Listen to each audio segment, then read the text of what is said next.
All right, so the first thing we're talking about is lighting a night scene, and this is kind of just going off of some of the other things we've already learned this semester. One of the first things they say is practicals are always a great way to motivate your lighting, like with a TV, fire, lamps, street lights, etc. There's always these things you can put into the scene that help you to motivate the light so that there's a reason for there to be light on the subject and not just have it be completely dark. If you had it realistically be like night and you didn't have any practicals, then it would look too dark to see anything, and that's not what you want. So putting in something like this lantern, or doing something like this street light with some backlights up back there, it gives there a reason for there to be that kind of light on your subject, and it's more believable to the audience. Or just using the practicals in general to light up the scene. If you're using a bunch of them, if it's like a party scene or something like this, you might be able to use something like that to really cast that light on your subject. Or if you want, you can also use practicals to be in the background so that you make more of like a silhouette of your subject. So practicals are always a good way to motivate light and to have there be a reason for there to be that color of light in your scene. Mimicking moonlight at cooler temperatures. And if it's coming through a room that has warmer temperatures as well, if you're shooting indoors, something like this, it also has that good color contrast when you have the moonlight, which is a little more blue tinted, and then you have the warmer lights on and the inside being a little more warm tinted. That's that nice color contrast that adds a lot of depth and a lot of character to the lighting itself, which helps to enhance the scene and make it feel more involved and less 2D. Oh, hold on, someone's coming in. Actually, one thing though that to keep in mind is like try to use your practicals in a way that they will look natural. I mean, it doesn't stand out that much like we discussed in a previous one. Like you only notice that later, but it can be a little jarring sometimes when you're watching a movie and there's a bajillion lamps everywhere. Not everyone notices it, but like if you can use the practicals, for example, in strategic spots where you know it'll get more light, you know, like depending on where you put a lamp, it'll lighten up the room more or less, you know. So keeping that in mind, it'll also, like for budget reasons, save you some money, because that way you won't have to use as many lamps, because the ones you will use are strategic and will be in places that will get you the most out of it. yeah, so something like this where he has just that one practical in it with the lamp, and then he has like the light going off from screen left going toward her at that same color temperature. It really gives us a reason to believe that that light is casting all of that onto her, when really there's like an additional softbox or something off to the left side of the screen shining onto her in that same color temperature. And that's only Yes. one lamp. So if they show a wide shot, we only see that one, and it's not 100 lamps like Priscilla's talking about everywhere, which you'll see in some movies that only want to use practicals for the actual lighting. And because practicals don't give off enough light, that is usually why they use so many lamps in the same scene. But it The can amount be of lamps weird. might not come off immediately, but if the light coming through doesn't look like it's genuinely coming through that lamp, that will definitely show. So just try to make it look like that light realistically could actually be coming from there. Right. And that's why you always want to match the color temperatures to whatever you're shooting. Mhm. If that lamp you're using, it's at, 3,500 Kelvin, then you want to match your other light to that with either using gels, or if you have a light that can change its color temperature, like an LED light, that can change its own color temperature. You can change it to be exactly 3,500 Kelvin, but you just want to try to get it as close to that lamp, the look of that lamp as possible, so it looks like the light is coming from that source and it doesn't look weird or off-putting, and it all blends together. Yeah. That's good. Smart. Another thing they were talking about is if you're shooting through windows like this, it's important to really look where your light is going to be going and what direction it's coming from. the closer the light source is to the window or the doorway or wherever you're shooting through, the more light spill is going to be all over the entire scene. So if they had a light, you can look at this window and see that the light's not too close to the window, or would you see a really bright spot, something kind of like right here where we see it on that window to the right. That light is obviously very close to the window and it's casting light all over the room. Whereas this one, the light is much further back where it's having less spill because it's more directional. So you always want to be keeping in mind those things. If you want the light to spill over your whole scene, you want it to be a little brighter. Obviously this scene's a little darker because the light's further away. So there's less light spilling all over the room and bouncing all over the place to light it up. But it is more directional where it's more on his shirt, more on just the barely an outline on the character to the right, and just lighting up that window and mainly just his left side of his face. But if it was closer, it would be, it would obviously be casting more of a light over their entire face and wrapping around those subjects, giving them more exposure, but also making the window look a lot brighter. So whenever you're shooting through a window or you're shooting through a door or you're shooting through something, just look and see which direction, what you can see when you look through the window, and that will show you where the light is going to hit initially. They were saying that if they had it in the scene that on the video in the syllabus, they had somebody laying down on the bed and they only wanted the light to like hit his hair and above to the wall. So they really just like, before they even set the light down, they were looking through the window to see which direction you can only see his hair. And then they put the light in that spot, and that really helped to get it right on the first try instead of putting the light down, adjusting it, putting it down, adjusting it. It's easier just to look through with your eyes and see where it's going to hit. Also, going back to the color temperature thing, when you're trying to match those color temperatures, especially if you're using multiple lights, like if you're using 2 or 3 lights shining through a window, or you're using 2 or 3 practical lights, or a lamp like this, or just one, having something like a light meter is going to be really helpful so that you can match the practical's color temperature, or you can match all your lights together to the same color temperature so that it looks more natural, more believable. So light meters really come in handy for that because they tell you exactly what color the light is, what temperature the light is whenever it's anywhere in the scene. And it also says like how high the exposure is and other things like that. So they say light meters are very handy and useful tools for those kinds of things because they really they give you that scientific number, like the actual hard fact of the number of what's actually being seen. Our eyes can be deceiving when we look through the camera. It can be completely different than what we're seeing in the set. So using something like a light meter to actually match everything instead of just doing it by our eyes is really going to help to make it be more believable and actually make it match than just to make it kind of around the ballpark. Those can get expensive though, so that's why a lot of people don't use them as much. Makes sense. When you're doing Moonlight outside, there's a few different ways to do this. The video, I think it was by Aperture, shows this the best in the syllabus for this week. If you want to look at that, they have better explanations and better examples. But some of the things they're saying is when you're doing Moonlight in films, there's a few ways you can do it. One way is this deep blue look, where you're changing the color temperature. You usually have a white balance of around 4,000 Kelvin, and you have a blue gel over your light. And that conveys a more, either a sad mood, it can convey something maybe like a magical mood. Like in this, depending on where the light source is and how you're doing it, it can either be more moody and sad and depressing feeling, or it can feel a little more magical. Like this, because we're seeing the moon, we're seeing how shiny it is, even though it's blue and it's that deep blue, it still feels a little more magical than something more like this, which feels a little more dark and maybe depressing. Oh yeah, definitely. That's a very big difference. So if that one, if the first image is like a 4,000 light, would this be more like 1,500?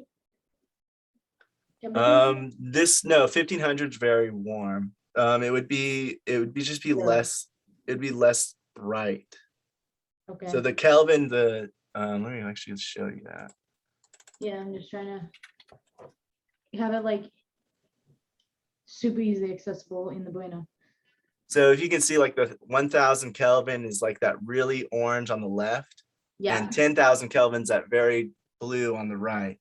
Okay. Usually whenever they're doing Moonlight, they do it around 5,000 to 6,000. Well, no, it's 4,000 because the way the camera picks it up is going to kind of be opposite, I believe. So it's when you're doing it with cameras, you're doing it in the 4,000 range, which is actually going to make it a little darker blue because you're white balanced to a higher setting.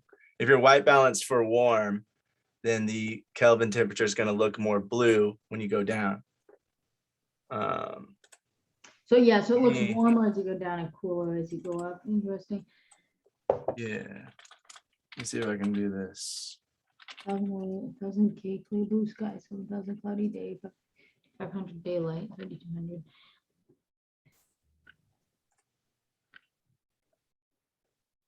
Well, I can't find it on the camera, but you'll see when you're messing around in your camera settings, if you mess with the white balance and you're going up or down, you'll see that the color changes depending on what you're using. Yeah. It's usually just what you set your white balance to on the camera that changes the color temperature. Because if you're setting it to say that when you're setting your white balance, you're telling it what white is. And so if you're telling your camera that the white is this light orange color, it's going to make everything appear more blue because it's making white be this orange. So it's bringing like daylight right here in the middle. That's about where the white is normally. But if you're telling your camera that it's actually over here to the left, then you're going to shift this entire color temperature to the left, which brings blue over more. Does that make sense? Mm-hmm. Yep. That And the makes same thing if you're saying that if you're telling the camera that it's 6,500 Kelvin or 7,500 Kelvin, it's going to make it much more orange because it's bringing that it's bringing the middle further over to the right. So whenever you set your white balance, you're telling your camera what white is, and that's why these colors can start changing so much. Something like this would be, you would tell your camera that the white is a little more of on the blue side. So you might say that it's a more like 6,000 Kelvin, 5,600 Kelvin, something like that. And that would make it more orange everywhere because it believes that blue temperature to be white. So vice versa. Does that make sense, everyone? Yes. So when you're buying light bulbs, it'll have like if you look at the light bulbs, so they're going to be listed like the K on the actual bulb. So or would it just be on like the box? So the just if you were, Kelvin, like, that's the grabbing bulb. temperature. It's usually when you buy lights, if it's just one temperature, then it'll tell you what the temperature is. Mhm. It'll say whether it's like a 4,000 Kelvin light or whether it's a 3,500 Kelvin. But if it's like an LED light that can change, then it'll have its range that it'll say Okay. like it can go from 3,000 to 5,700, and that would be like more orange to more blue. Makes sense. Probably good to figure that out by looking at it, but might as well ask. It's kind of like on this left, you can see like the Yeah. light, the color. So if it's saying that it has a range from 3,000 to 5,000, it'd be like somewhere in this orange up to the blue, and that'll And so change. on the really, really big like overhead lights, and what are the names of those? The ones that like shining through like the windows on sets. What Like HMI lights? Yeah, the HMI lights. It's the same thing. Do they usually use ranged lights for those, or do they just use static? Or does it vary? I think those are usually set to more of like a daylight, so somewhere in the middle, and then they add gels or they add something. Like you can also reflect light off of a colored thing. Like if you have something that's gold, it'll reflect the light, making it look more orange. That makes sense. Or if you have something that's blue, you'll have the light turn a little more blue. Or if you use diffusion that's colored, there's also that. But usually they use like gels or something to put over the light that changes the color. I've seen people use, tungsten lights. They're very orange. they're very orange like this when you cast them out. And then when you put those gels on it, like you can see over here, well, this isn't actually a tungsten light, but it's just made to look like it. But they have an orange gel over it, making it look like more of a tungsten light. And then they have a blue or something gel that's making it look more white. Yeah, that makes sense. So you Yeah. can have a different halo effect. That's really nice, actually. They're both very nice colors. Yeah. But different effects, right? One's more than the other one's obviously cooler. And once you start messing with it and you like change your camera's color temperatures and stuff, you can start getting these different effects, making it look more blue, like on the left, orange in the middle, And then or more balance. natural on the right. Very cool. I like that. Yeah, there's a lot of stuff you can do when you're lighting things like this. Definitely. I mean, yeah, it's endless the amount of stuff you can do in general. Yeah. But lighting, yeah, it's cool. That's cool. It's a very, very light on And this. that's why all these scenes and all these looks, even if they're using the same temperatures and everything, they all look different because they are different brightnesses, they're different exposure levels, or they're just different scenes, they're different moods. They're getting that color temperature in a different way. So it's like a little bit darker, it's a little bit brighter, or it has different, every light has its own kind of look to it. So that's why people, even if they have like these really professional lights, they'll have like a variety of other professional lights as well, because certain lights might work, in their opinion, might work better in certain scenes, in certain instances. They might say, oh, this one looks more like outside, this one looks more like inside, but they both look like moonlight. And they It's just start also making it like that. that's also why even though like LED lights come pretty close, a lot of people still don't want to completely get rid of their tungsten lights. Like, yeah, LED lights are safer and less hot and all this kind of stuff, but they don't give the exact same light as the tungsten, no matter how much some people want to believe it. At the end of the day, if you're looking through the meter, they don't. They can come pretty close, but they don't completely, which is why some people still hold on to their tungsten lights for specific occasions. Yeah, there's even like the other reason for it is like, let's say you are using a light that is not actually tungsten, but you're using a gel to make it look tungsten. Using anything to put in front of the light is always going to take the exposure levels, the brightness of it down a bit. So if you have a light that's like not super bright and you're trying to change its color, it is going to take away some of that brightness, which is why, that's why the professionals use those huge HMI lights, so they can kind of do whatever they want. And it won't really affect it. But there's a lot of lights out there that you can get that can change their exposure levels, their brightness levels. But just keep in mind that using anything to change the color of it, especially blue will block out more light than the orange. So it'll take down some of the brightness. You'll have to turn your brightness of your light up if you have that option. So that's always good too, to keep in mind. That's why tungsten lights, they're very bright already. So blocking light on them isn't as isn't as much of a problem as it is for like some of the smaller lights, because LEDs tend to not give off as much brightness as HMIs and tungsten lights. Even though they're a lot more versatile in what they can do, their brightness levels usually don't even come close to like HMI or tungsten lights in general. The other thing to keep in mind about these things is what's called CRI levels. That's I can't remember the exact color. Let me see. I'll show you that.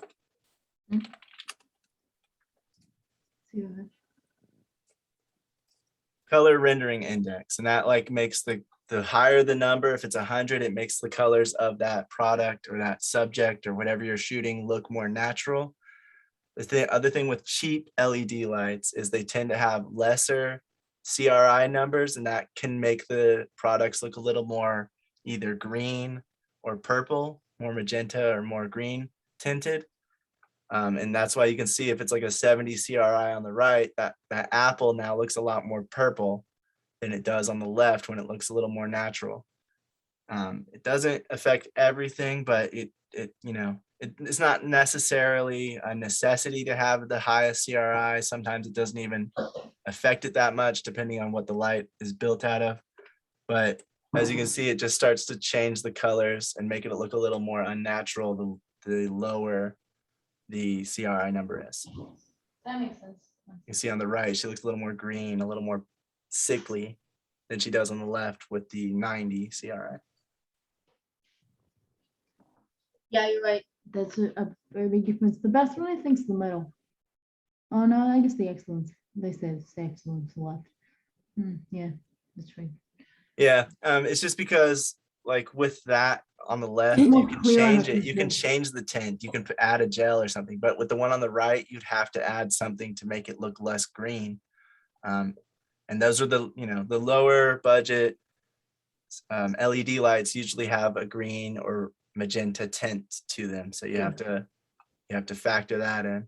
So not only are they not as bright as some of the other lights, but they can also add those tints if they are a lower CRI. So it's always good to look at a CRI rating if you're buying a light. If it doesn't have one, it's most likely meaning that it's on the lower end and not going to be Yeah, high. we're not saying you can't use it. We're just saying keep that in mind for your project, how much of a difference it's going to make, how that quality might end up or lack thereof might end up giving you more or less work in the long run.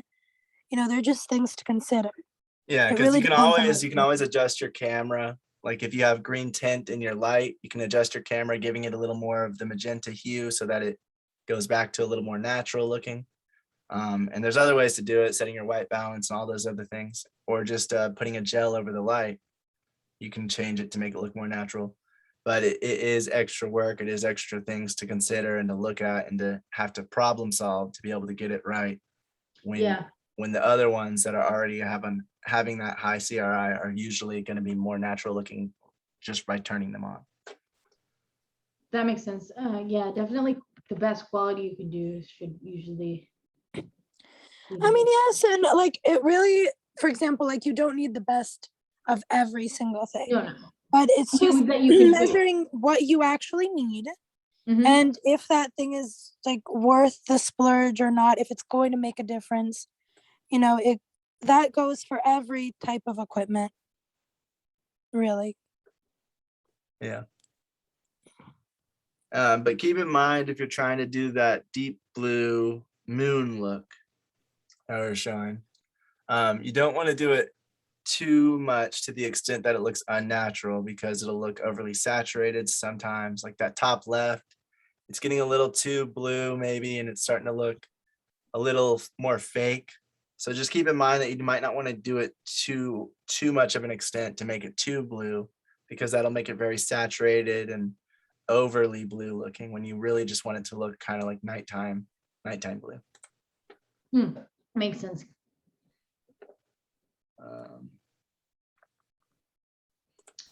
The next one they called Silver Moonlight, and I'm not sure if these are like technical names, but these are just the ones that the Aperture YouTube channel gave when they were giving their examples.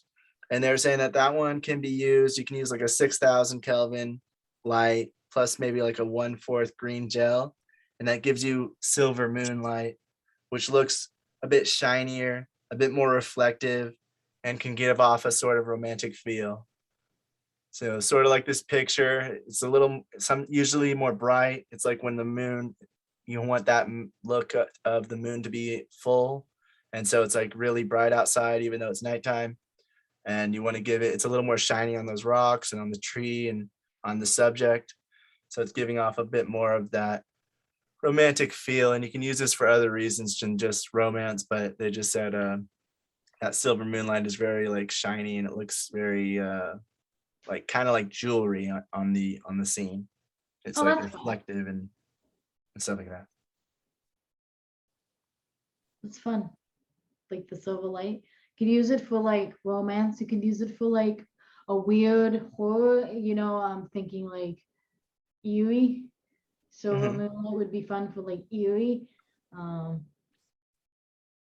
Even like a weird like action on the beach. It could be fun. I guess it's really more, just like picturing it. It's fun. Yeah, and it's totally subjective, so you can use it for anything you want. If you don't want to use it for romance, you want to use it for anything else. Like it's all subjective. It's just like the kind of the initial Romantic murder. yeah. Yeah. It's just the initial impression that it gives off, but you can use it in a numerous amount of ways, just like they do with every other kind of filmmaking technique. Once you know it and you know you're breaking it, you can break it however much you want. You just want to know it first, so you know what you're breaking. Yeah, that makes sense. Like, know all of like the basics first, and then you can kind of like experiment a little bit more, and that's kind of fun. Yeah. And then they have what they call natural moonlight, which can look the most romantic sometimes, as it usually tends to wrap around the entire subject. It's a bit softer, and it has a bit of a smaller exposure level, kind of like this. There's not much light, but on the subject itself, it's wrapping around her all the way, even though she's a little bit more of the indoor balance from her phone, which I was trying to find let me see. So something more like this, I guess, where we would see like it's wrapped around the subjects, and it's giving off a soft light, kind of like this guy. And you can well, he has pretty hard light, never mind. There we go. Soft light like that, where it's coming on, wrapping around the entire subject, and it's that a little bit whiter or bluer tint, can look a little bit more like a natural outdoor look. It can be romantic because it's so soft and you can see the expressions that the people are giving, but again, it can be used in any number of ways. They say to give it like about a 5500 Kelvin light would do this, or if you want a bit more of a blue tint, but not too much, you could do like a 4500 Kelvin light, and that would give it a slightly bluer look without making it very blue like we were in this kind of scene where it's very blue in the window.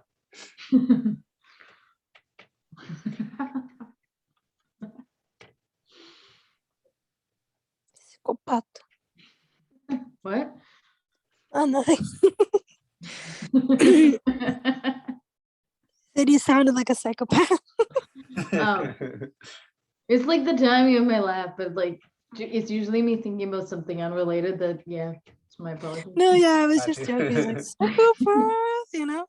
Oh, that would be a fun part to play though, like a psychopath. Oh man, like runs in, like a Nightcrawler type esque character. Those are the best to play. Anyway.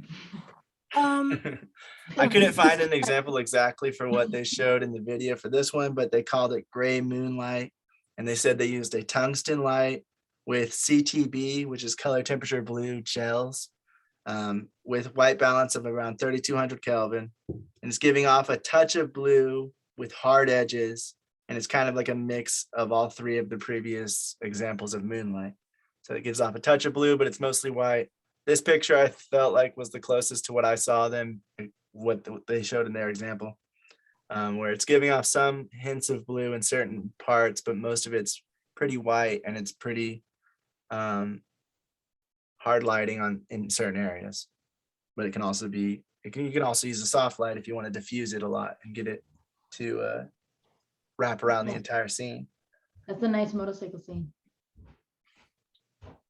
Nice shot. Yeah, I think that's from Terminator. So cool.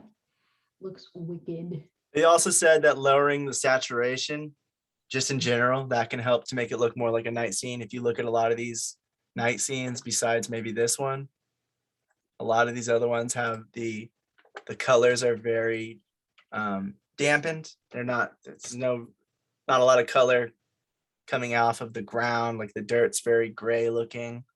Then the subjects themselves are very gray. And that happens at nighttime because there's not as much light. It's not that nice color of light from the sun. So we're used to seeing it look a little less saturated at nighttime. And that can help. Just turning down the saturation and post-production can also just help to make it look a little more like a night scene.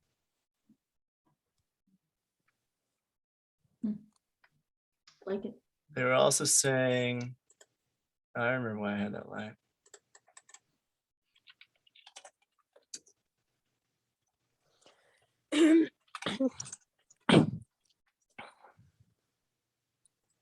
No, one night scene.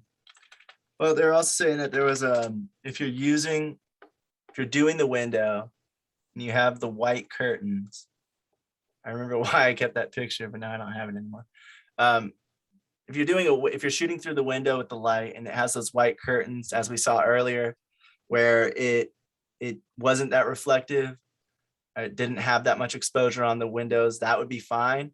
But if you're trying to bring the light closer to the window, like in some of the other pictures we saw, those window shades, if they're white, they're going to be very bright. Their exposure level is going to go up very high. And sometimes they'll be kind of overexposed or just very bright to the point where it might distract the audience from what you want them to look at. So they said going to just gray curtains, changing them to gray, sort of like this, it'll look white on camera, but it'll just bring down that brightness level, that exposure level, and it'll still work exactly how you wanted it to. It'll just be less bright overall, and it'll have those curtains not be extremely overexposed to the point where it looks distracting or ugly. So keep in mind that you can also just take something and make it a shade or two darker in the scene itself to bring down some of those bright spots and bright levels, depending on where you want to put your light for that scene.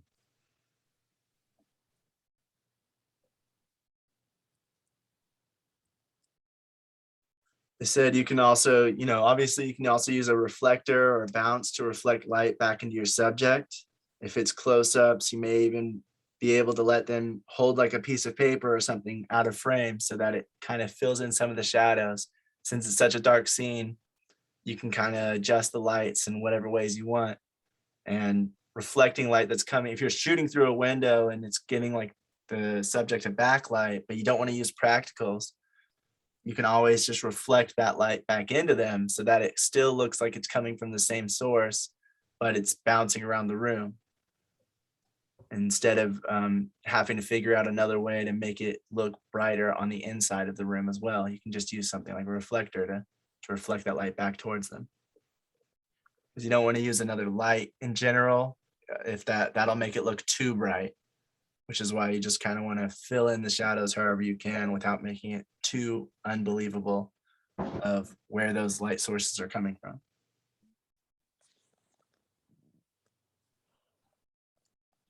Also, be sure, like I was saying earlier, it's all about what's in the camera. And the camera is what's going to be seen. The camera, you can change the color temperature on. You can tell it what the white balance is. So it's about what's in camera more than it is about what is in the scene, in the set. You can see something on the set, it can look very blue to you, but if you tell your camera that it's a little more orange in the scene, it'll look a little more white in camera. So always pay attention to what the camera's seeing, not what you're seeing, because you can always adjust things. That's why it's also good to know your camera and know what kind of, because different cameras, their lighting's going to be different, even if you use the same thing to white balance. That's also something to consider. So knowing your camera, knowing its limits, knowing how it recognizes different colors and stuff like that, that's really important as well. Also, that way you don't have to constantly, like if you're shopping for it, for lenses or whatever, or for lights or whatever, somewhat how your camera reacts to different kinds of light, and so you can gauge a little bit more, Yeah, you can kind of tell what your camera's going to see before. The more you know your equipment, the more you'll know what you need to do to get your equipment to do exactly what you're looking for. Because you'll know like, oh, my camera reacts harsher to darkness and this and that. So you'll know you want to raise it up, or you want to lower it down, or you want to change the light exposure level, because in camera, it's going to see it this way compared to how you're seeing it when you're adjusting the lights on set. So knowing your equipment, knowing your camera and how it's going to react to those things is always a good thing. And that's why when you start to get to a more professional level, DPs, first ACs, even second ACs, they have to know a lot of different cameras and equipment so they can know how those pieces of equipment are going to react, what will be the best for each, for the movie in general. Maybe for individual scenes, they might have to tweak it a bit, but That way they can tell what's going to happen, what's going to be the best for each scene, what works best for that night scene, what works best for this, what works best for that, because every camera is going to be a little bit different how it looks. Lenses too, same thing. So that's why they have to know all those equipment pieces. So for you in general, when you're knowing your own stuff, it's going to help you to figure out how to do it on your own sets and your own productions.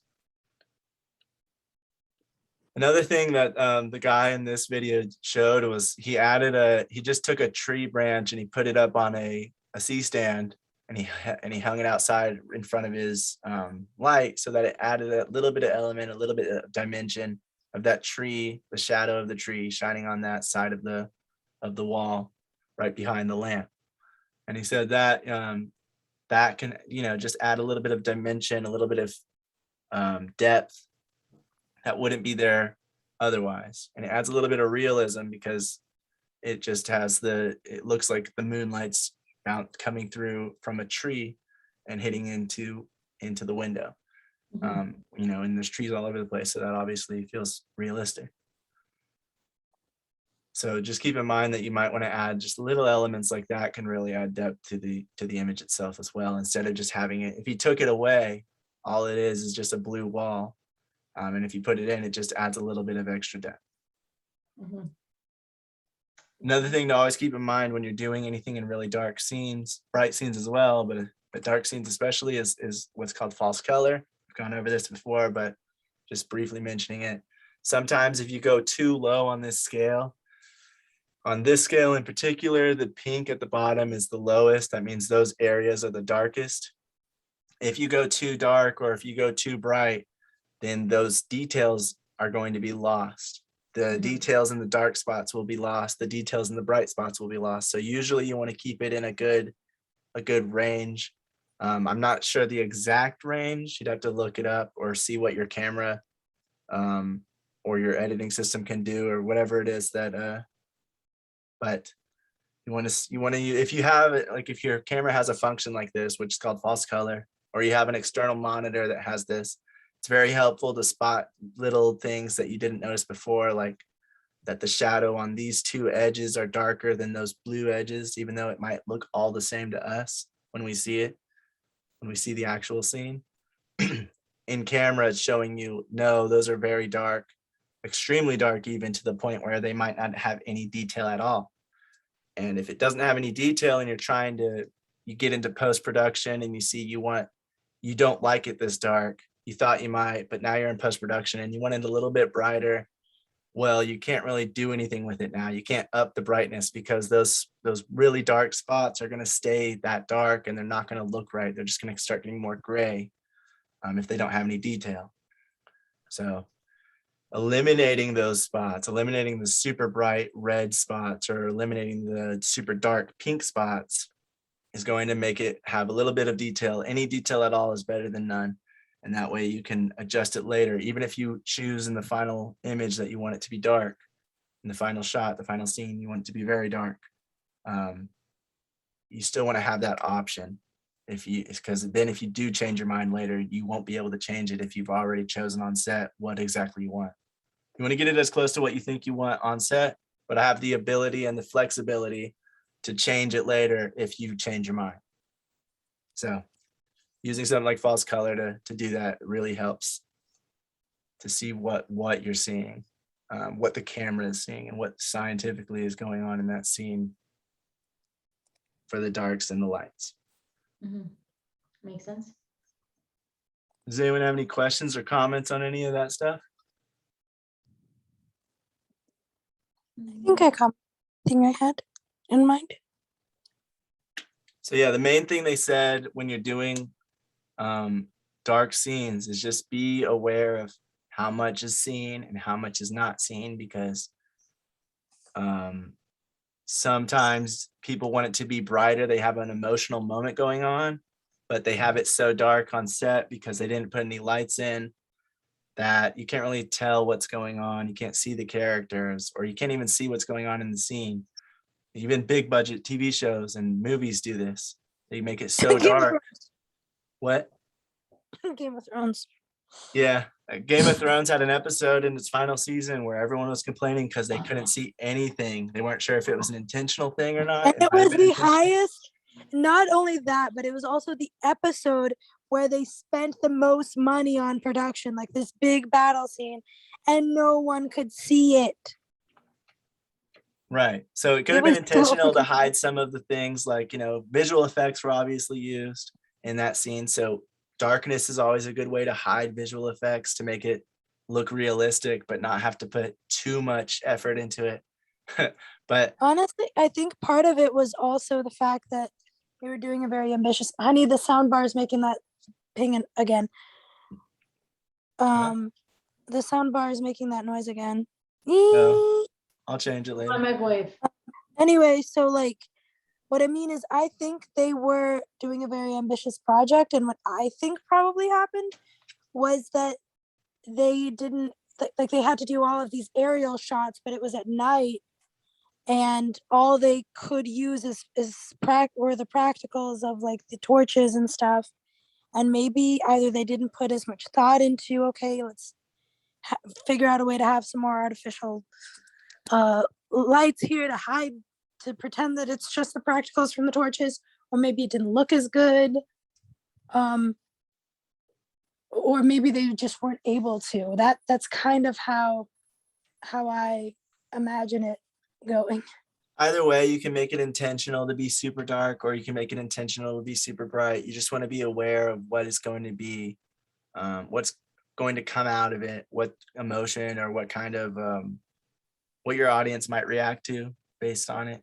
It might be a personal decision, and you might decide that you want it to be pitch black and you don't care. All you want is to be having, like, very, very slight lights in the background that show the subject's outline. But even if it's an emotional moment, you just want to hear his voice or her voice, or them breathing maybe. So it's all subjective, and you can choose to do that, but just keep in mind that usually if you leave it too dark, your audience isn't going to see what's going on. If you do it too bright, it's going to not look like night. So those are just things to keep in mind to make sure that you're doing it on purpose and not accidentally. Gotta find a sweet spot. I would like to also add there is when you're actually shooting, you can use the histogram kind Yes. of and keep that histogram in the middle, which kind of always helps. You can always darken or brighten the scene.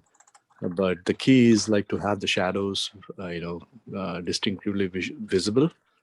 If you put it on the too dark side, the shadows will be crushed. So that's something which can help when you're shooting, and in the post you can always adjust which way you want to go. Yeah, I have heard that the histogram monitor really, really helps, but it also can cost a pricey penny. But now it's getting a lot cheaper. Histogram and waveform can really help to show. Yeah. Also, and now here we cameras go. are This is a good coming one. with it built in too. There Which you is go. really So it's showing you on if it's going way too far over to the right, it's overexposed. And that's leading into those areas, those problem areas where it's getting yellow. If it gets red, that means it's clipped. That means it is too bright. It doesn't have any information. So yellow is telling you that it's getting close to that. Blue is like a little bit brighter than normal. But in general, you don't want it to go too far over to the right or too far over to the left, because then you're either going to have it under or overexposed. You want it to be somewhere in the middle with variations throughout, so that. And now a lot of cameras have either one or the other, or even both. So that's also really great to not have to worry about buying it separately a lot of the times. So just those things, like a lot of cameras, especially once you get a little bit more higher end, they start having these different things available on the camera itself or on the monitor, or if you get an external monitor. These are things you want to kind of keep an eye out for, is these different tools, that can help you really get it right on set.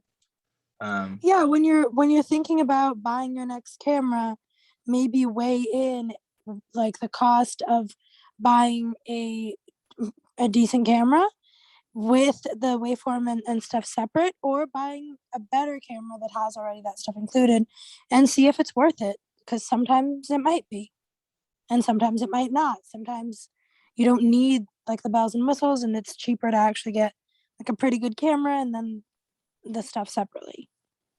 Yeah, because when you're eyeballing something, you might think it doesn't look that bad or you can change it later. But if you're seeing the actual data behind it, you're seeing that, oh, it is overexposed or it is underexposed, then you can make adjustments instead of being like, I think it's good, I'll check later. And then you find out that it isn't good and that there are spots that were too dark and you should have brightened it up later, or you should have lowered the light down to underexpose a little more. And I can only imagine how incredibly frustrating that must be, because you put in all that work and then you go to check later and oh crap. You know, like it's just Right. And that's why you always want to try to get it right on set. Don't rely on post-production. Even though color grading is a lot to do with post-production, you still want to get it as right as you can on set so that you have the information you need to be able to color grade it and change it and change the look of it later.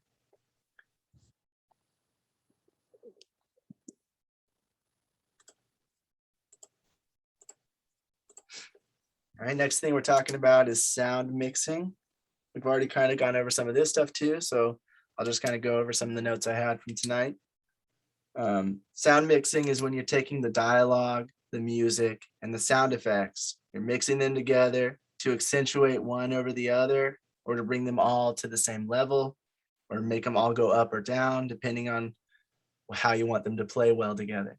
You always want them to play well together, so you might have sound effects that you want in certain moments of the film to overtake the music and the dialogue. You might have music that you want to overtake the sound effects and the dialogue, or you might have the dialogue be the vital part where you want it to be over the music and the sound effects, and you don't want the sound effects and music to be too distracting to that dialogue.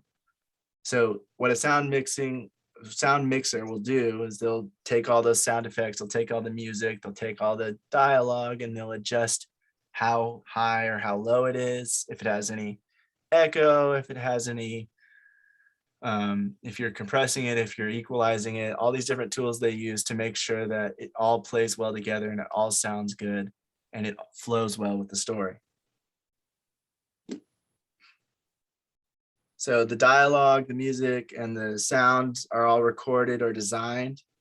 Then they go to the sound mixer. They go to this something like a mixing stage, which on a big budget project would be in a sort of movie theater room with this huge, massive console where it has all these adjustments they can make while they're watching the film, usually with like the director, producer.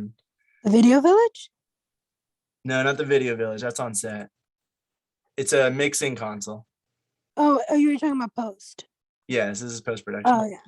But they'll still sit with them to make sure that, they're getting it right. Or they'll do their first pass, and then the director and producer will come in and watch it with them and say, oh, that's the problem, or oh, we need something here.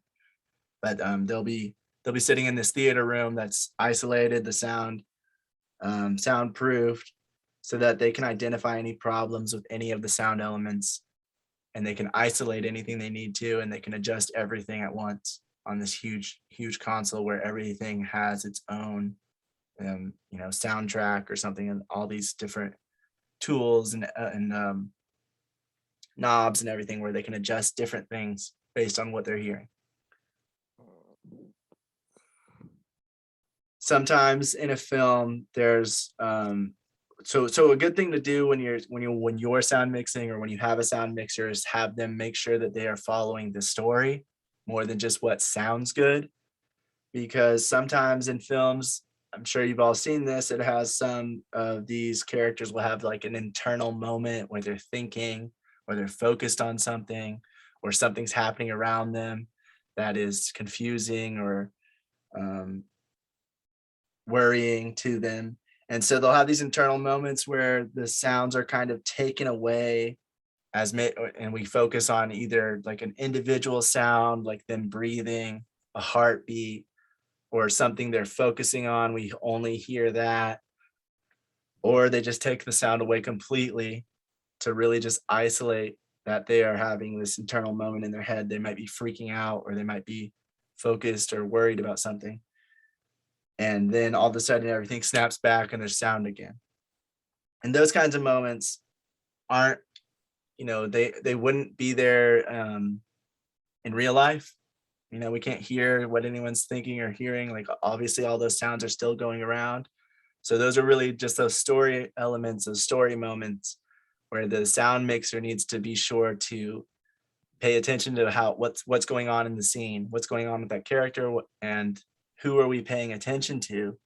That way we can see, they can turn down whatever sounds they need to, or they can adjust it based on what the scene needs, instead of just keeping everything sounding. It can sound wonderful, but it won't follow the story if they're supposed to be freaking out and focused, and we want to be inside that character's head for a moment, but they just want to have everything sound good. And so all the sounds are sounding good, but they're all still as loud as they were before. Those story elements aren't going to work. So they always need to pay attention to what's happening and adjust the sound based on that as well. Sometimes they might even have to take out sounds that sounded excellent just because they aren't working with the overall flow of the story.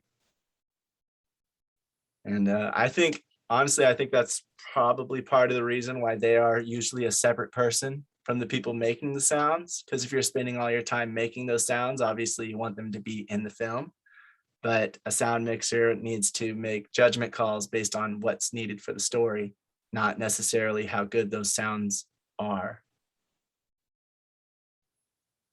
So question, is it better to have the sound guy and you're saying it's better to have the sound guy and the mixer be two separate people?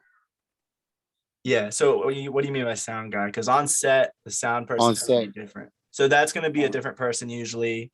Most of the time, the sound person on set, or the 2 or 3 people that are on set doing sound, are different from the post-production sound team. Post-production sound is more of the people who are the sound editors, which are the ones creating or recording the sounds, like the Foley artists, the sound designers, other people like that. Is it possible that the same sound guys on set could still do post, pre and post? Yeah, I've heard of that a lot. Sometimes a sound mixer or a sound operator will go into post and do the sound mixing, or they'll do the sound design as well.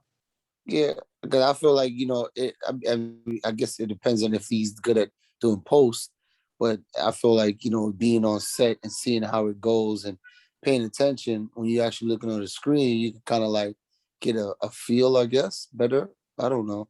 But I guess it all depends. It just depends on what their skill set is, because they are kind of completely different.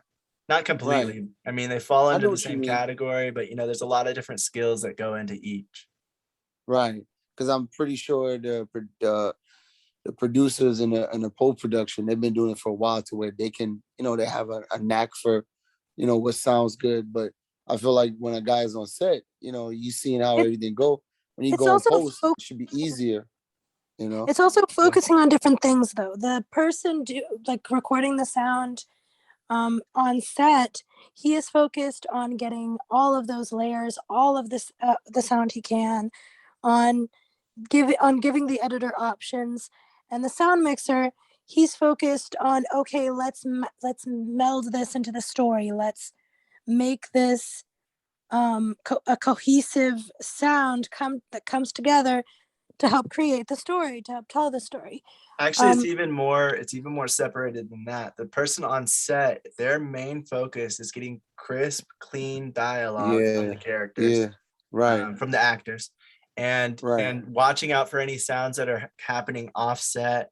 Like when we were doing our production and there was those trains and there was a plane, and watching out for those moments so that doesn't come into the final product. That's what they're focused on. Then when it gets into post-production, you have them, the Foley artists, the sound designers, they're focused on individual sounds that are happening, sound effects, stuff like that. You have a composer, or you have somebody that's working on the soundtrack that's putting the music into the film. They're focused on where those elements are going to go. So what and then you have the sound mixer who's focused on how is this all going to play together? Is it going to sound well together? And what's going to work for the story? Exactly. So what I'm saying is these are very different functions of a similar job. And I feel like it's a lot for one person to focus on all of that. But I mean, if you're capable of doing it, No, It yeah, might be I've a heard little of, like, I've seen even one of the videos in the syllabus, the guy was talking about how I think it was Ford versus Ferrari, the movie. yeah, it He was was a that. sound mixer on set, and then he was also the post-production sound mixer. Right. Yeah. Right. I Because just hear sometimes people, have different skill set. Like if you came from a background of producing and mixing sounds, and then you just decided to take up, being on set, doing sound, it's kind of like makes it, I guess, easier for you because you already have that sound background of producing Mhm. sounds, and maybe you being on set, like you're saying, canceling out the sounds from the background noise and making sure you catch the dialogue. While you listening to the dialogue, by the time you get back into post, you're able to kind of like get the flow already, almost like. that's also why a lot of people like having them separate though, because that way there is that unbiased, like he goes into it not thinking about I that. disagree. No, I understand both sides of it. I'm just saying that like a lot of people would prefer to have them separate because they're different functions. And so at the end of the Who's a day, lot of who's a a lot of lot of people? judgment. Who's a lot of No, I'm people? just saying that some people do it I differently. want to know who is a Uh, lot of people, or you giving your opinion. It's a little different, No, Priscilla. I'm not giving my opinion. I'm saying that from what we've seen in videos and people talking about it, a lot of people like it separate. A lot of people like it I together. need these videos that you've been saying a lot of people. Send me all of them right now. What? I think it just depends on. I just think it depends on Can I the. finish my I point? think it depends on the individual and what, like Brent was Usually, saying. usually the way what I have seen is that the mixing console, like you see in the picture here, it's a lot more complicated. And a person who's doing the mixing, he's like that's his livelihood. So he knows the mixing console inside out. So there's a lot of, when you're going through the whole process, the mixing that is going on the set is fairly simple because you have a mixing, portable mixer, right? Right. And you're only controlling, maybe 5 labs at the most, or maybe, boom mic, you're mixing onto different tracks. Right. But here, you're basically taking everything, 64 tracks that you might have for the sound, Right. and you're So basically mixing it. But before that, all the tracks have been set up by individual sound people who are doing, stuff like sound effects, right. dialogue or music or, Foley and, all that, right? So you have different, for different scenes and you have different tracks. So Yes. Because mixing is So- a fairly so- complicated stuff. And, yeah, if the person is like experienced with the mixing console, yes, he can do it. But generally speaking, I think the guy who's doing the mixing is the final stage. He's Right. There's also a lot of work for one person.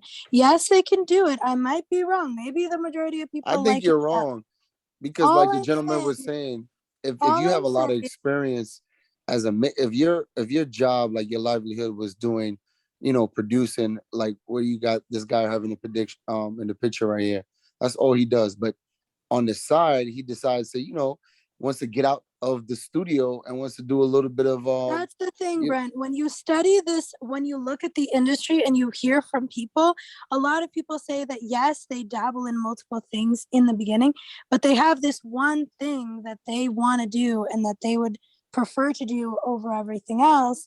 For example, our sound guy, he said, I do sound, but my main passion is composing. He's a composer and he enjoys that job a lot more. What I'm saying, all that I'm saying, I'm not saying like, oh my gosh, you're completely wrong and I'm right. I'm not saying that.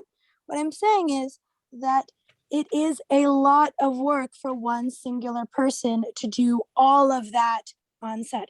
They are two huge jobs, the mixing and the editing But on you just set. said being all on of- set is easy because you only have like 4 or 5 No, you Rich know, said with it's the It's boom. easier, but easier. that doesn't mean it's easy. Yeah. He was just meaning like mixing in general, because when you're mixing on set, you're mixing mainly just dialogue. You're mixing how you're making it lower to capture. You're making the recording lower to capture the yelling. You're making it higher to capture any whispering and everything in between. And you're mixing around the different characters' voices When you're in this kind of stage where it's like all of the sound effects are done, all of the music is done, all of the dialogue is done, or ADR if needed, you're mixing all of those things together. That's a lot more intensive than the onset. Like if you look at this picture right here, that's a portable mixer. And it's because they might have, 2 boom mics and 6 lavs. And so Right. they're able to mix all those people's mics at once on set. But when you get Yeah, into so this stage I'm where not. it's a console like this, or it's console like even more like this, there's all those tracks are having that individual column, and there's obviously like all those columns that you have to roll your chair over just to get over to the other side of this mixing console. Right. So So I'm not and saying also it's like to not possible. I'm just sorry, Vish, just let me get this point across so you can talk. Sorry. So I'm not saying it's not possible. I'm just saying that it is a lot of work for one singular person to do, and I can understand why some people would prefer it separate because it can be a lot. It's already hard enough for you to do one of the jobs on set. One job on set is a lot. You saw that. You saw that just for you to do your AD job was already hard, but you had to do all this other stuff and all this other stuff. And yes, you could do it, but it kind of detracted from what you had to concentrate on at first. But I still And loved it it though. made it more exhausting. You can love it, but I'm saying that at the end of the day, it's more cost effective and more, you can do It's more cost projects effective. if you're focused on one thing. If this is okay, my focus is I am a sound mixer. You can get more gigs as a sound mixer than if you're doing on one film, on one production, the sound mixing and the sound recording. You're only doing that one gig, as opposed to you being a sound mixer. You can take multiple gigs at once and get paid for those multiple gigs. Well, you can't get And get multiple paid at more. once, but yeah, I get what you're saying. No, you but know, also what happens is, in a final mix, the price, the cost of hiring a sound mixer is very high. That is because when you're doing a final track for the movie, what happens is you need to take into consideration, the DTS, Dolby, Atmos, those vetting. tracks that needs to be brought out for the movie, the whole movie track, right? So it's little different than what you would do on a normal mixing.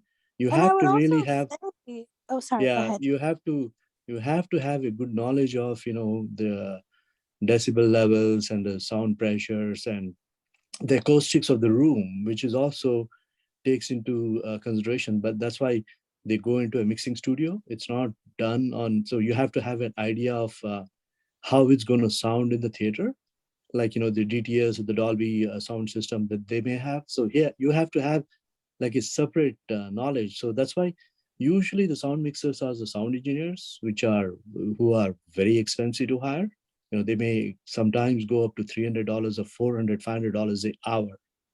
So Yeah, and that's why I would yeah, also say that if you're a sound mixer, it might not be worth it for you to do both when you can focus on sound mixing more that pays better in the long run, and you can do multiple. That's what I mean. I'm not saying it can be done. I'm sure it can be.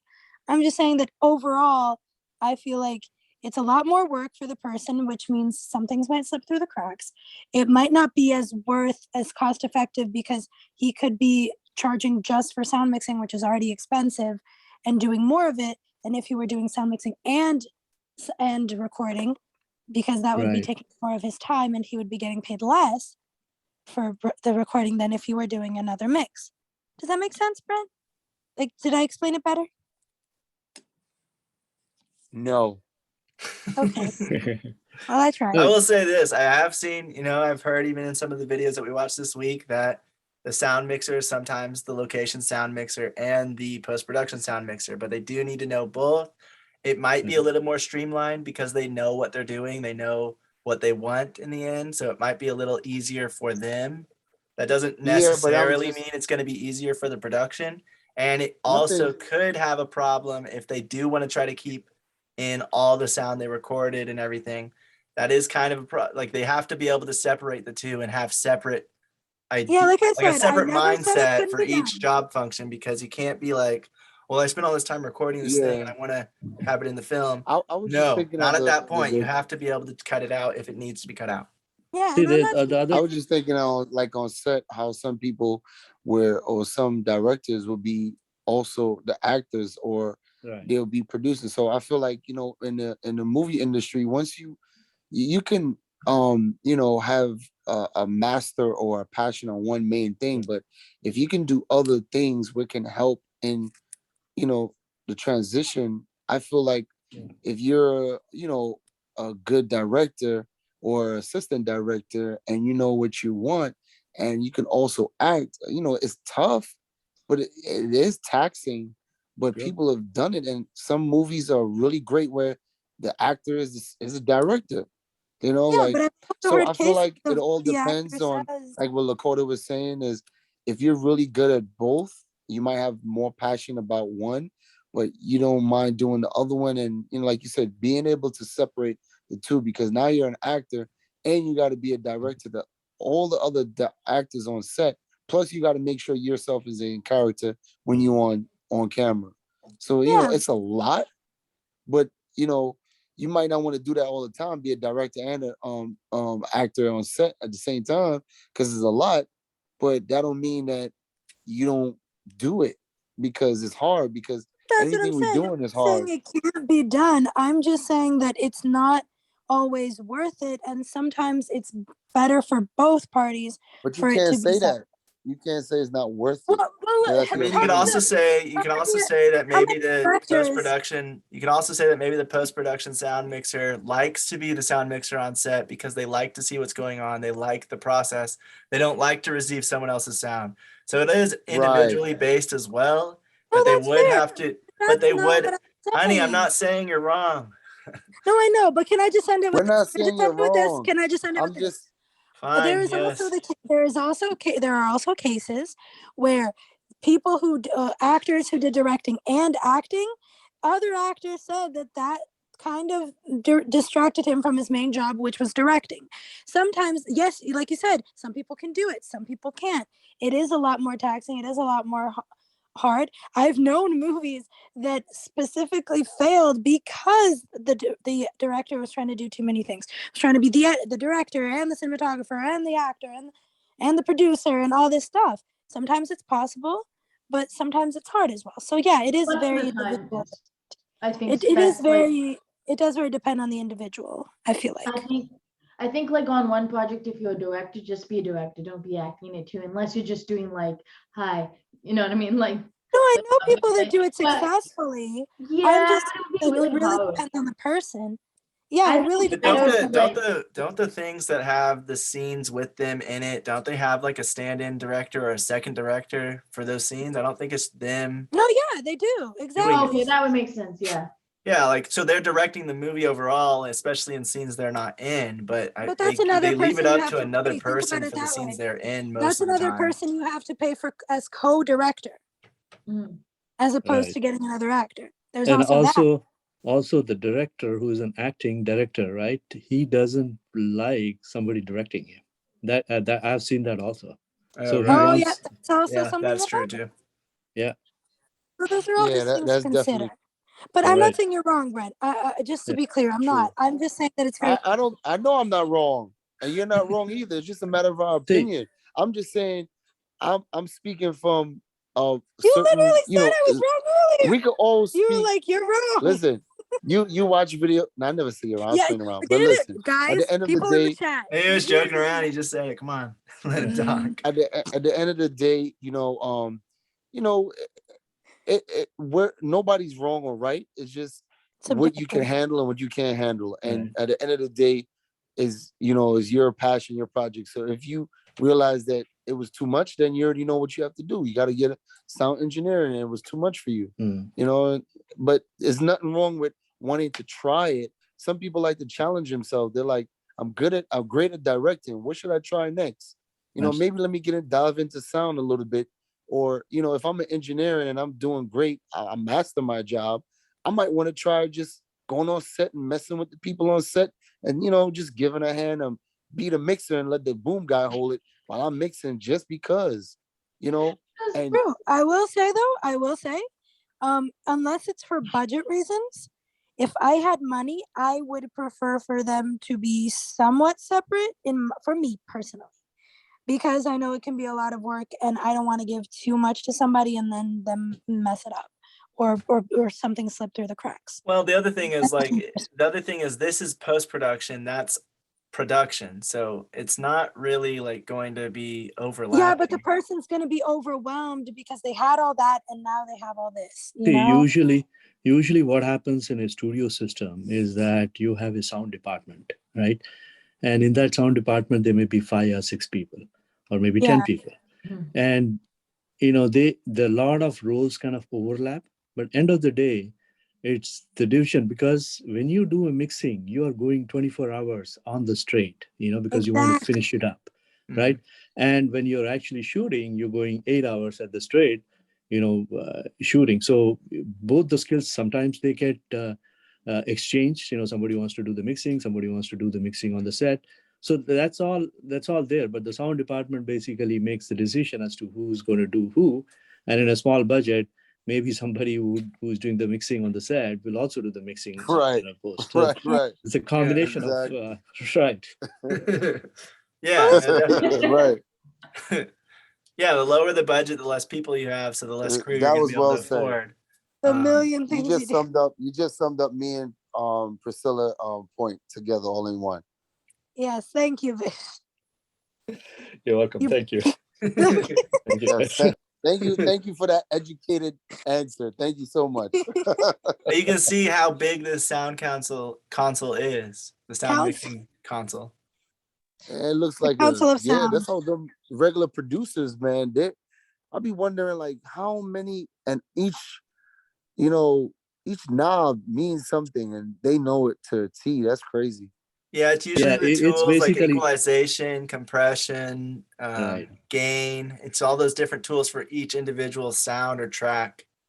Yeah. And so they're adjusting each track with those tools without having to go into like when you're doing it on a computer, when you only have a few tracks, you have those tools available, but Right. you don't have to go back in and go, oh, the dialogue track for character 1 needs to be upped. Let me go back to the computer and up it. No, you can just go over to Is that it little gonna get to a knob. point? Is it gonna get to a point where everything is digitalized instead of being like all those dials again and those throbs? Like get to the point where it's like, hey, I can do the same thing by just touching this button on my touch You screen. could do it all on the computer. It would take forever to go through everything. It's a lot quicker and Because more you'd have to efficient. go and come back and go and come Because back. then you have this one Oh, yeah. column, it's dedicated to character 1's voice or their dialogue. Oh, Then you have okay. this other column that's Okay. dedicated to character 2. And so then you're going through and you're like, oh, he needs to be quieter. You just turn down that knob a little bit and you turn hers up Right. or whatever, however Right. it works. And that I way, get it. yeah, and that way you can adjust it all kind of at once and it doesn't have to be like, let me scroll down in this long Yeah, that makes sense. 160 track, however many tracks it takes, depending on what the movie is. Right. Right. And also, I think when you're actually doing the sequencing, right, you're going on the timeline, you need to adjust the levels of the different. That's the most complicated part, because you would have the sound effects. You want to bring the sound effects up. You want to bring down the dialogues. You want to bring up the music up. You want to bring down the music up, music down. So going along the timeline, the director is basically saying, okay, bring this up, bring that up, bring that down. Of course, the sound mixer has very good ideas to how this thing is going, but there are a lot of sound effects which kind of gets played in the final track, which is like everything is mixed up together on the final track before it goes out. And it's like a repetitive process. They will go by sequence, shot by shot, and then play it over and over and over again. It's like a cleaning up as they go on from shot to sequence to scene to scene. So it's a little bit involved stuff, and it's kind of a presence of mind and Right. It can get input very from everybody. tedious and it can get very repetitive because you're going back through for each thing. Yes. And you're going back Right. through again. Right. So after a director and like sound mixer and all these post-production people, especially, they They tend to not watch their film ever again once it's made because they've Let me seen it see 100 why. times. They've seen it 1,000 times. They've watched it over and Yeah. over again. They know it. You know, That makes sense. they've seen Yeah. it so much that, you know, why But they why would hate you it. ever want to go back to That's it? why they get Yeah. paid the big bucks. To be tortured and watch it over and over and over again. Yeah. My goodness. So they usually, you know, like Vish was saying, they usually do it in chunks. That way they're Damn, we watching, you need know, to- maybe a We shot need or to a recruit a scene. producer, man. The engineer. We need to get an engineer on the team. Sound engineer. We have one. Yeah, for free. We have one. Oh yeah. Joe. Joe. Oh yeah, that's right. He's gonna be doing our sound, post sound. Oh, post sound. Okay, you got Yeah, some so tracks? he's gonna be over all the stuff, and I need to like communicate with him and how he wants to do it. But he, You said Joe, right?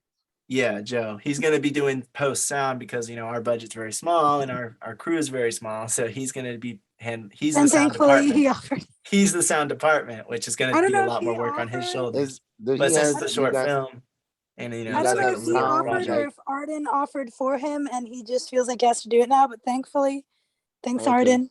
Do you have like soundtracks? You're gonna be what was the thing again? You could use a certain amount of soundtracks, a certain amount of minutes, and it's not copyright or something like that. I don't think that is legally speaking. I don't think that is true. It depends on what you're using it for. Yeah, If you're trying even to, for a few seconds, you still need to pay. It just changes the amount that you need to So pay. you're gonna pay for certain sounds, or you're gonna just use some original sounds from their sound engineer.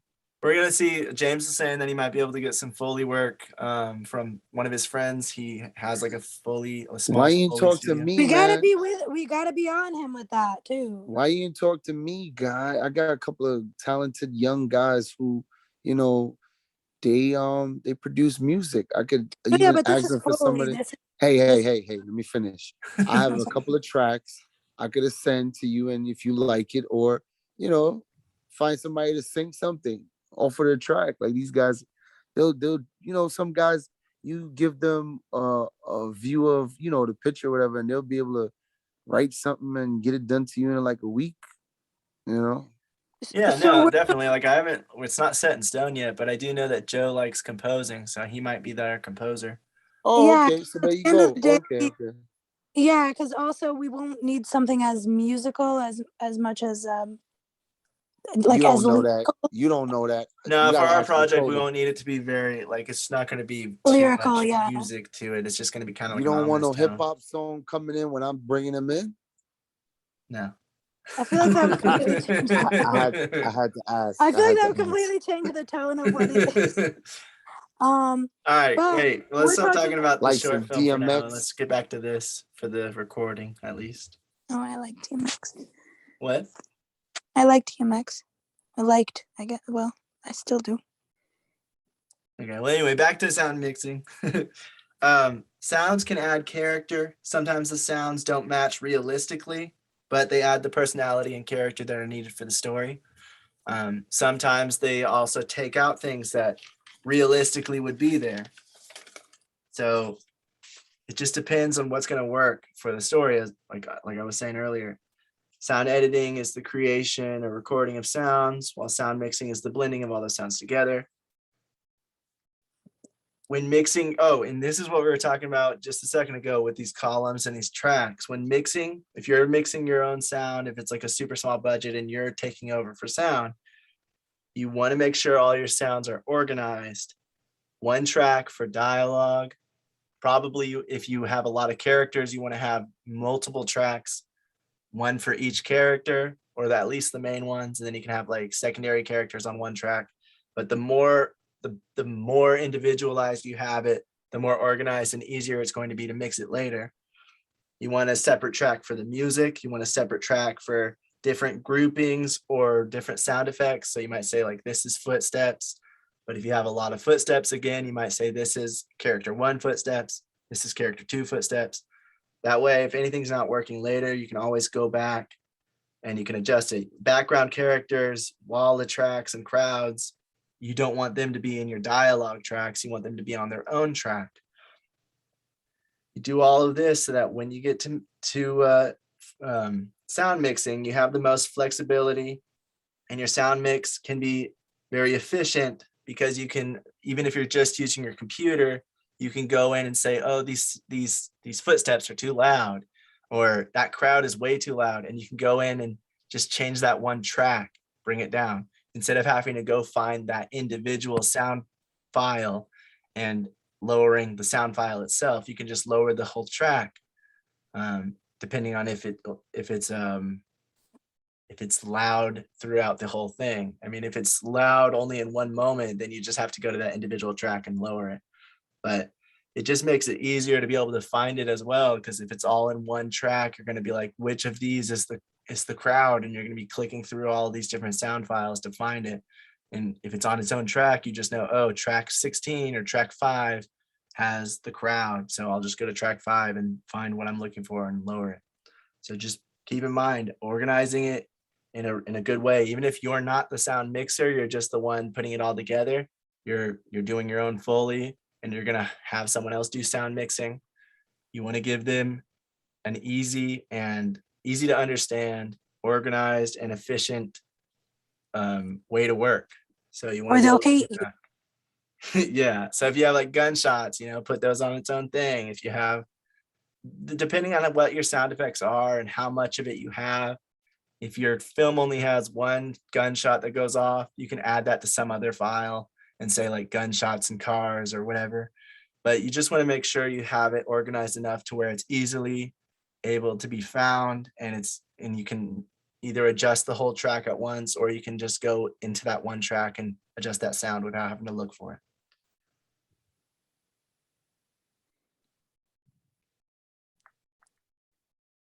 Oh, another thing they say is if you're editing your own sound, if you're sound mixing your own sound, I mean, make sure that you alter your headset to a comfortable listening level before you start doing anything. Don't change anything on your headset. Don't change anything on your computer. Leave those volume levels the same. You don't want to turn down your headset or your computer and make it sound quieter than it did before, because then in the actual sound file and the actual film, that it's not going to be quieter just because you turned on your headset. You want to make sure that you leave your headset at the same level, or you leave your computer at the same level, so that you're only adjusting the sound files within the film itself. That way, when you have that master file with all of that final mix that you make, it's going to sound how you wanted it to sound. And it's not all of a sudden going to be too loud for your audience or too quiet. It's going to be exactly how you wanted it to be.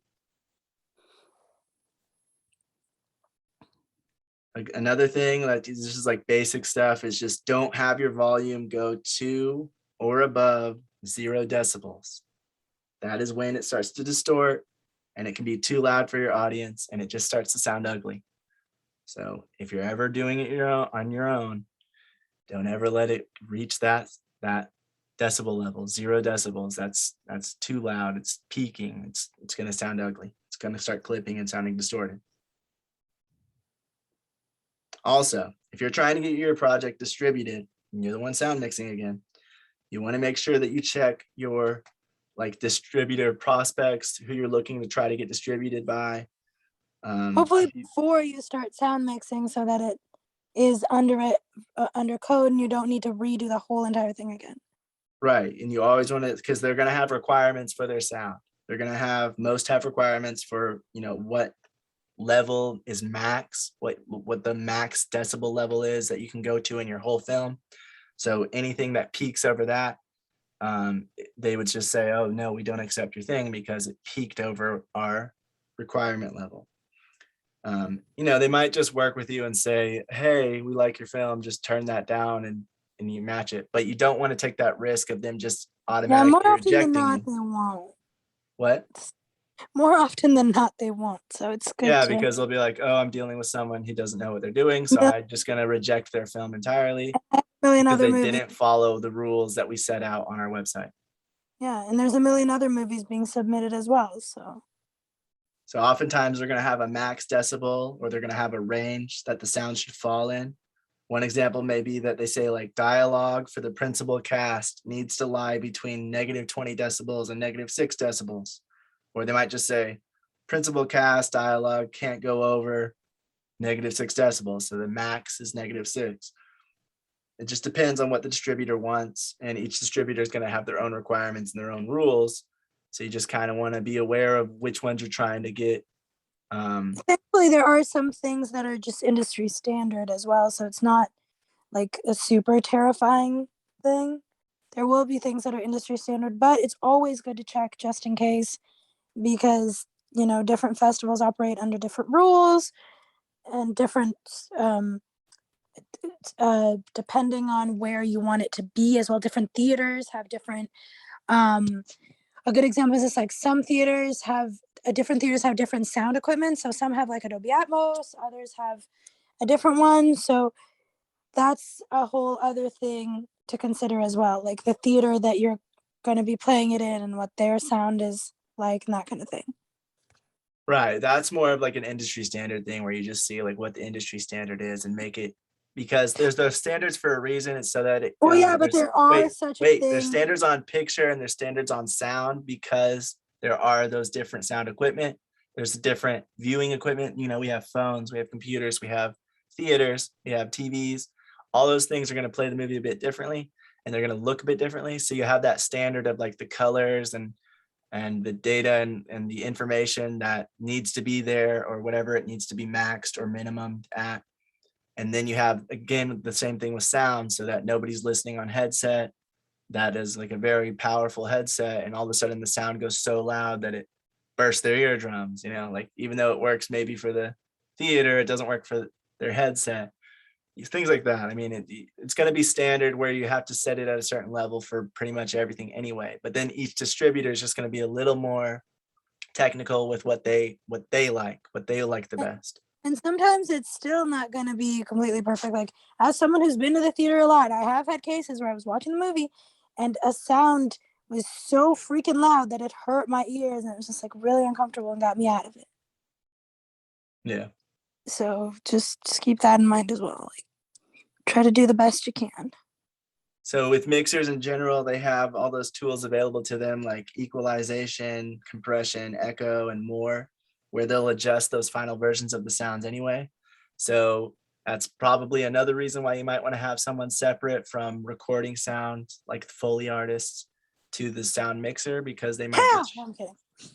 I'm kidding. because they might be changing that sound for the story. Like I know one, they recorded the audio, the dialogue, I mean, and he gave it a bit more of an echo, and he gave it a bit more of a like a bit of a grumble to his voice, so that it kind of came off a bit more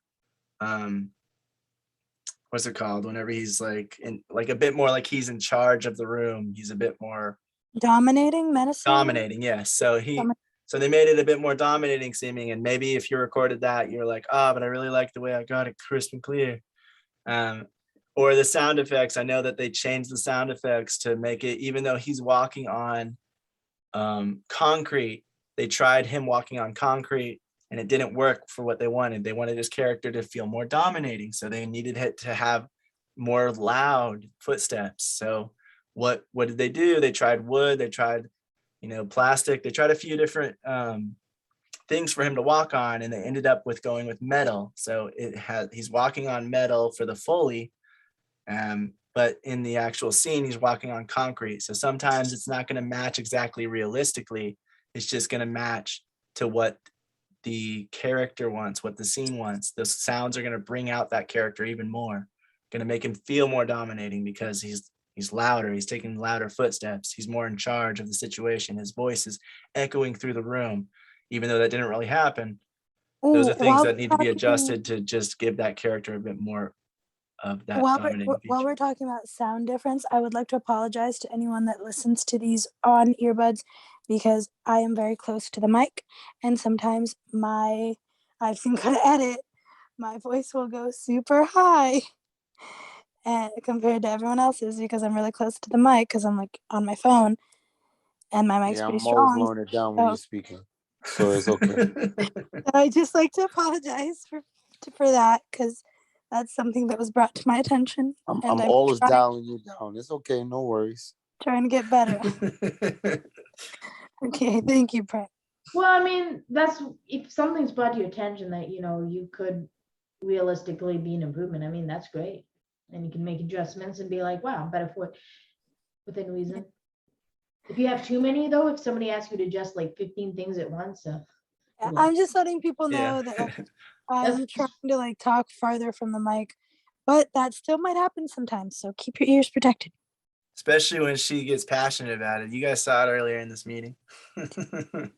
Oh yeah, I lowered it Just down like She gets 4 passionate. She times. starts yelling. I went I down don't to I don't all do the that way on to purpose. -0.35 just for her. No, I swear to you, I do not do that on purpose. I have a very loud family, and over the years, I've been getting better at being less loud, but it still Dialing comes down out. right now. It still comes out when I'm like Hey. overly excited or passionate about something. My voice will just like go super high, and I won't notice. I'm like, oh, sorry. Like it's really like something I need to work on. No problem, Rasila. We all here Yeah. to share ideas. And, Yeah. Yeah, exactly. I wanted to- Nobody's perfect. I We, wanted we to accept you with your flaws. point one thing in the picture out here. Mhm. And if you see the console, right? The console has two the position where this person is sitting, and he's holding on to something, right? And Yep. if you see close to the camera, there is also another. So these are called the balls, which kind of move around. They That red kind of, one? Hello. The red ball right there. The red, on the wall, you would have those rectangular or square, Things. holes in there. So they are specifically made for getting the sound effects. The sound of the theater, like the sound of the. Oh, So right. it's like a perfect mixing studio Studio, right.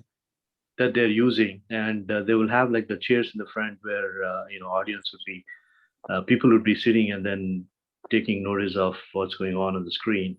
Right. But there's also like a knob on the right hand side close to the camera. So generally you will have two people, one on the left and one on the right, controlling different parts of the sound, because Right. it's so much going on there. They're controlling, one person may be controlling like the background sound, Right. and the other person Sound may be effects. the sound Right. effects. Yeah. So it's like a distributed job functions. I think they do a lot of things at the same time. Because it's not Right. possible for this guy to come all the way to this side to control the sound, right? That thing's Right. huge. Unless he does another pass. Then, Right. Right. yeah. Unless he has like one of those chairs that has like the dolly, like the what do you call it? Gosh, I forgot the name. A ramp type Oh, thing. put it on a track and just have his Yeah, chair put go it back on and the forth. track and just move it like whoosh back and forth. And even then, he might not get there fast enough. Yeah. So actually one of the videos was showing this too, is like what Vish was just talking about, the Dolby Atmos. They were showing like how they, a plane flew overhead or a car drove by the screen, the camera. And so they wanted the sound to go from where the car was on screen to the back of the theater. And so the Dolby Atmos had it to where they were using that console and they were adjusting the sound of the car and whatever else they wanted to flow back there to go from the front up to the ceiling all the way to the back, as if it was going past And everybody. also you'll notice that this person who's doing the mixing here is not wearing headphones, because he wants to listen to the live audio coming from the room and how it sounds, Mhm. like it would sound in the theater, because we don't wear headphones there. So he's just doing it live there. So that's also something interesting Mhm. to see. And that's why they try to match it as close as they can and get that soundproof room so that they can hear exactly what those theaters are going to hear, because theaters are set up for that professional sound and anything that's happening and all those different speakers, so that they can do those types of things. And that's why when you're in the room like this in a professional setting, they have it the same, as close as they can get it to the actual theater experience as possible, so that when it goes to theater, it's going to sound exactly like it does in this room when they're done with their final mix.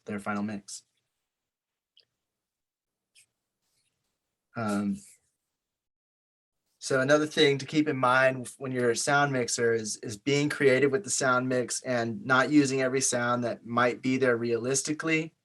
They showed an example where there's a race. There was a car. I think it was like, I don't know if it was NASCAR, but it was basically NASCAR. And they were in a race. And so they had the cars and they had the streaks and they had the tires and they had the crowds and they had the announcer and they had all these different sound effects going on.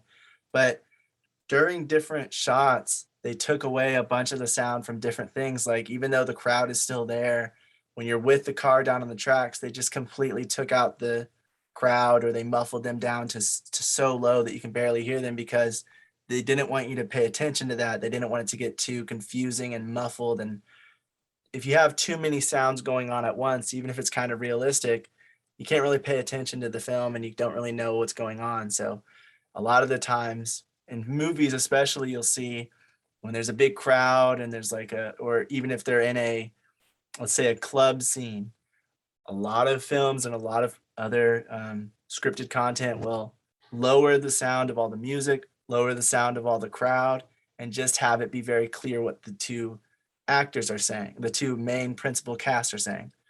And that way you can focus on the dialogue instead of making it realistic where you can barely hear them and the sound of the music is overtaking everybody and the crowd is very loud and you can barely hear what's going on. Even though it's realistic, it's not going to be good for the film. So another thing the sound mixer needs to do is pay attention to what matters.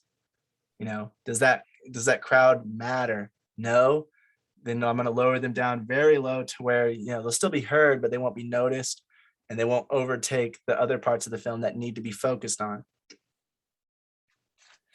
So just because, you know, I've seen this in a lot of independent projects where they're outside and there's like crickets and birds and there's the sound of this water and there's the sound of this and that. And then there's the dialogue and then there's music. And it's just so much going on that even though it's realistic in the way that there would be all of those noises, it's not real. It's not good to hear. It's not good for the viewing experience because you don't want to hear the bird doesn't matter. That cricket doesn't matter, you know, unless it comes into play in the scene. It doesn't need to be as high, or maybe it doesn't even need to be there at all. And that's when they start taking things out that aren't working. Oh, it's too much noise. There's too many different sounds going on. Let's take out the cricket. Let's take out the bird. You know, let's have the water 20 decibels less. Let's have it be very quiet so that all we're hearing is really the two main principal actors talking back and forth, or all we're hearing is this or that. That way you're not hearing everything at once and it's not too confusing and overtaking what you're trying to focus on.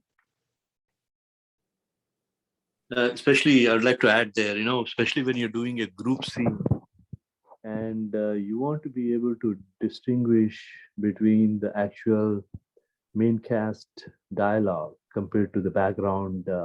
Sometimes you want the background actor speaking, but when you're actually doing the mixing, it could be very complicated to have the main cast, separate the main cast, you know, levels compared to what the background levels are. So if you have two different tracks, one for the background, one for the main cast, mixing becomes a lot more easier. Otherwise, it's just a nightmare to get both the, you know, levels controlled. Right. And that's another reason why you want to make sure to keep it all organized. And why on set, if you are a background actor, you'll know that you're usually going to be miming everything unless they want to get the crowd's, you know, voices actually in it. And then they'll have a wall track where they have you actually talk.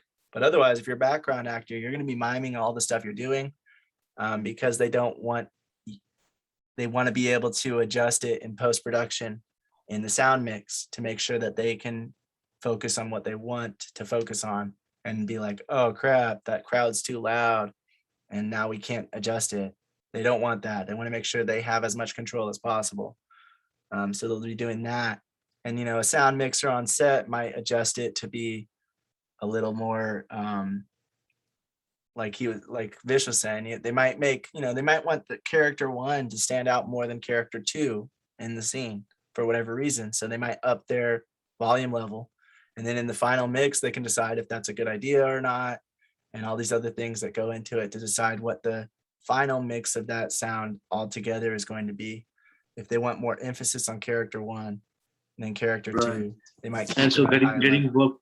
getting back to that point, right, where a field mixer has to look from a perspective of the final mix, because he needs to know that, okay, this is going to be a problem in the final mix. So he has to have a certain knowledge of what the final mix is going to be. He cannot just go about doing a party scene with everybody speaking loudly, right? So he Right. needs to. So that is like a back and forth. You play the role of a mixing person. You play the role of a mixer on the set. So you got to be cognizant of the fact that, okay, this is how it's going to be playing out, and so in the post you can do only so much if you don't get it right in the set mix on the set. Mhm. So both are that needs to be paid attention to when you're actually doing mixing on the set. Right, and that's why when you have good sound people, or you have good good crew, they're going to be paying attention to things like that. Like a camera operator might be looking at it for the edit as well. That's why you have the script supervisors looking at it for continuity in the edit, because everyone else is focused on set. But for sound, they really need to pay attention to it, because they're passing their stuff off. Usually they're passing their stuff off to a post-production sound person, and they need to make sure that it's good for them so that they can do their job efficiently and effectively without it being a mess and them having to try to figure out how to adjust it when they've captured everything at once. Which is why, when you have a big crowd, or you have just a group of people, if they're all having speaking lines, they'll have some be at lower levels, or they'll capture wild tracks with each person talking individually, so that they can, in case it's not working in post-production, they can mix it together and make it sound like they're overlapping. If you have like overlapping lines in a scene, where someone's talking over another person, then they usually will also record it separately, just in case. They'll record it together, they'll record it separately. That way they have each, and the post-production sound person will be able to have more of a have more flexibility in what they want to do if it's not working. And that's why the sound people really need to pay attention to that. And like Vish was saying, they need to know it they need to have some knowledge of that post-production process, so they can be like, oh, this isn't going to work in post, or this isn't going to work for the sound mixer in post-production. You also, when you're doing sound mixing, you normally don't want the sounds to actually like stick out. You want it to blend with the rest. You want it to be heard but not noticed, because that's going to add immersion into the film. Now, of course, occasionally you're going to want the sound to stick out. You're going to want it to be the forefront, especially if it's one of those moments when all the sound, especially when it's one of those moments that I was talking about earlier, where it's a character, when you were in their head, and then all of a sudden they get snapped back to reality and all the sounds come in at once. Those sound effects are usually a forefront to that scene right after the fact of them in their head. And then when they snap back into reality, we hear something very loud, or something happens that snaps them back. And that usually wants to be noticed, and that usually wants to be sticking out. But for the most part, in general, you want the sounds to kind of just blend into the background, so that it feels like it's there, but it's not like, oh yeah, I hear the sound, the tree, the leaves bristling. You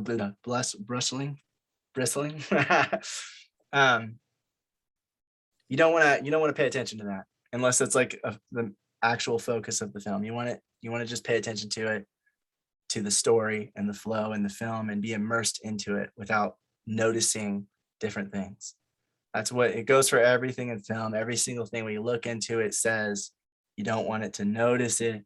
You don't want it to notice that the shot is cool. You just want it to work with the story.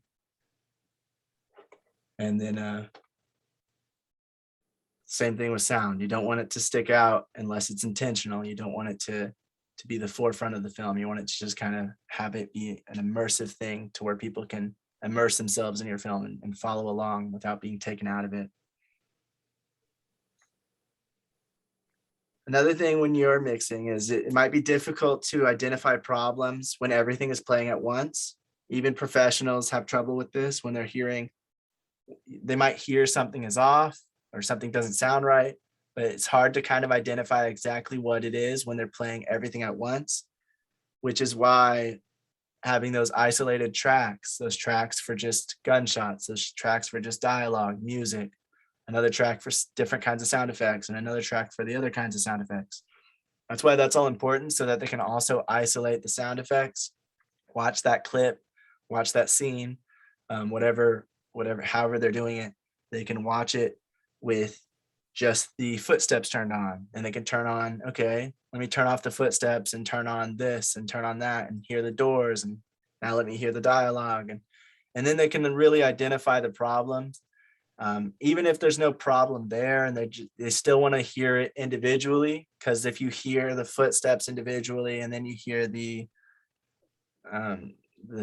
gunshots individually and then you put it all together, you'll be able to isolate those sounds. Even when you're hearing it all at once, you'll be able to identify it a bit better.